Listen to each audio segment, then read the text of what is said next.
Hi ദൃശ്യം 3 ലാലേട്ടന്റെ ദൃശ്യം 3 മലയാള സിനിമ കണ്ട ഏറ്റവും വലിയ വിജയത്തിലേക്കാണ് നീങ്ങിക്കൊണ്ടിരിക്കുന്നത്.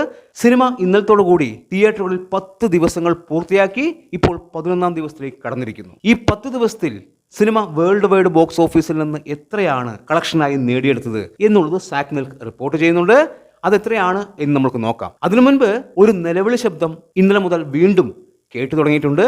അതിനുള്ള പ്രധാനപ്പെട്ട കാരണം ദൃശ്യം 3 200 കോടി മറികടന്നു എന്നുള്ളത് തന്നെയാണ്. ആ നിലവിളി ശബ്ദം ആരുടെയാണ് എന്ന് പറയാതെ തന്നെ എല്ലാവർക്കും അറിയാം, സിനിമാ കാഴ്ച നവാസിന്റെ നിലവിളി ശബ്ദമാണത്. പക്ഷെ ആ ശബ്ദം ഇപ്പോൾ കേൾക്കാൻ തന്നെ ഒരു പ്രത്യേക സുഖമാണ്. ഇന്നലത്തെ കരച്ചിൽ അതിന് വലിയ പ്രത്യേകതയുണ്ട്, നല്ല താളവുമുണ്ട്. എന്തായാലും നവാസ് കരഞ്ഞുകൊണ്ടിരിക്കുകയാണ്. ദൃശ്യം 3 200 കോടി നേടി എന്നുള്ളത് പുള്ളിക്ക് സഹിക്കാൻ പറ്റുന്നതിനും അപ്പുറമുള്ള കാര്യമാണ്. അതിന്റെ കരച്ചിലാണ് ആ കേട്ടുകൊണ്ടിരിക്കുന്നത്. ഇതിനു മുൻപേ പുള്ളി കരഞ്ഞു തുടങ്ങി, പക്ഷെ ഇപ്പോൾ കരച്ചിലിന്റെ രീതിയൊക്കെ മാറി ഒരു പ്രത്യേക താളമൊക്കെയുണ്ട്. പുള്ളിയുടെ കാഴ്ചപ്പാടിൽ ഒരു മലയാള സിനിമയും ഇങ്ങനെ കളക്ട് ചെയ്യില്ല എന്നുള്ളതാണ്. ഇത് ആന്റണി പെരുമ്പാവൂരും മോഹൻലാൽ ഫാൻസും കൂടി തള്ളിയതാണ് എന്നുള്ളതാണ് പുള്ളി പറയുന്നത്. പാവമാ പുള്ളിക്കൊന്നും അറിയില്ല. പുള്ളി പറയുന്നത് കേരളത്തിലെ ഇത്ര തിയേറ്ററുകളിൽ നിന്ന് എങ്ങനെ ഇത്ര കോടി കളക്ഷൻ കിട്ടും എന്നുള്ളതാണ്. ഇത് കേരളത്തിലെ കളക്ഷൻ മാത്രമല്ല എന്നുള്ളത് പുള്ളിക്ക് അറിയില്ല. പാവമാന്നേ.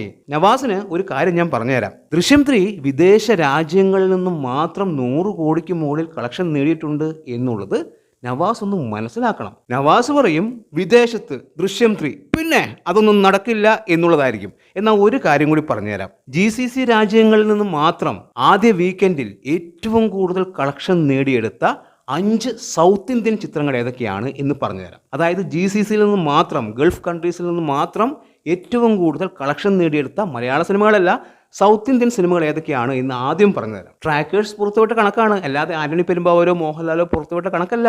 GCCയിൽ നിന്ന് വീക്കെൻഡിൽ ഏറ്റവും കൂടുതൽ കളക്ഷൻ നേടിയെടുത്ത സൗത്ത് ഇന്ത്യൻ സിനിമകൾ, അവിടെ 1ാം സ്ഥാനത്ത് എമ്പുരാൻ എന്ന സിനിമയാണ്. എമ്പുരാനാണ് ആദ്യ വീക്കെൻഡിൽ ഏറ്റവും കൂടുതൽ കളക്ഷൻ നേടിയെടുത്ത സൗത്ത് ഇന്ത്യൻ സിനിമ. 2ാം സ്ഥാനം ലിയോ എന്ന സിനിമയാണ്, അതായത് വിജയുടെ ലിയോ. 3ാം സ്ഥാനത്ത് ബാഹുബലി 2 ആണ്. 4ാം സ്ഥാനത്ത് ഇപ്പോൾ ദൃശ്യം 3 സിനിമ ഇപ്പോഴും ഓടിക്കൊണ്ടിരിക്കുകയാണ്. 5ാം സ്ഥാനത്ത് ജയിലർ. അപ്പോൾ ഇതൊക്കെയാണ് GCCയിൽ ആദ്യ വീക്കെൻഡിൽ തന്നെ ഏറ്റവും കൂടുതൽ കളക്ഷൻ നേടിയെടുത്ത 5 സിനിമകൾ. ഇതിൽ 2 സിനിമയിലെ നായകൻ മോഹൻലാലാണ്. ഒരു സിനിമയിൽ മോഹൻലാൽ ഗസ്റ്റ് റോളും ചെയ്തിട്ടുണ്ട്. ഒന്നിൽ പ്രഭാസ്, മറ്റൊന്നിൽ വിജയ്, പിന്നെ രജനീകാന്ത്. ഇതിൽ ടോപ്പിൽ നിൽക്കുന്നത് ലാലേട്ടനാണ്. ഇനി ഒന്നുകൂടി ഒച്ചത്തിൽ കരഞ്ഞു. ഇനിയും ഒരുപാട് റെക്കോർഡുകളുണ്ട്, അതൊന്നും പറയുന്നില്ല. ഒരുപക്ഷെ കരച്ചിലിന്റെ രീതിയൊക്കെ മാറും. അപ്പോൾ നമ്മൾക്ക് ദൃശ്യം 3യുടെ 10 ദിവസത്തെ കളക്ഷൻ സാക്നിൽക്ക് എത്രയാണ് പറയുന്നത് എന്ന് നമുക്ക് നോക്കാം. ദൃശ്യം 3 ഇന്ത്യൻ ബോക്സ് ഓഫീസിൽ നിന്ന് 10 ദിവസം കൊണ്ട് 105 കോടി 94 ലക്ഷമാണ് നേടിയെടുത്തിരിക്കുന്നത്. അതുപോലെ വിദേശ മാർക്കറ്റിൽ നിന്ന് 113 കോടി 75 ലക്ഷം രൂപ. ടോട്ടൽ 219 കോടി 69 ലക്ഷം രൂപയാണ് വെറും 10 ദിവസം കൊണ്ട് സിനിമ നേടിയിരിക്കുന്നത്. തീർച്ചയായും ഞെട്ടിപ്പിക്കുന്ന ഒരു കളക്ഷൻ തന്നെയാണ്. 219 കോടി 69 ലക്ഷം സിനിമ 10 ദിവസം കൊണ്ട് നേടിയെടുത്തിരിക്കുന്നു എന്നുള്ളതാണ്. ഇന്ന് ഞായറാഴ്ച. സിനിമയ്ക്ക് ഇന്നും കേരള ബോക്സ് ഓഫീസിൽ നിന്നും മാത്രം 5 കോടിക്ക് മുകളിലുള്ള ഒരു കളക്ഷൻ ഉറപ്പായും പ്രതീക്ഷിക്കുന്നുണ്ട്. സിനിമയുടെ പ്രീസെയിൽ കളക്ഷൻ അത് തന്നെയാണ് സൂചിപ്പിക്കുന്നത്.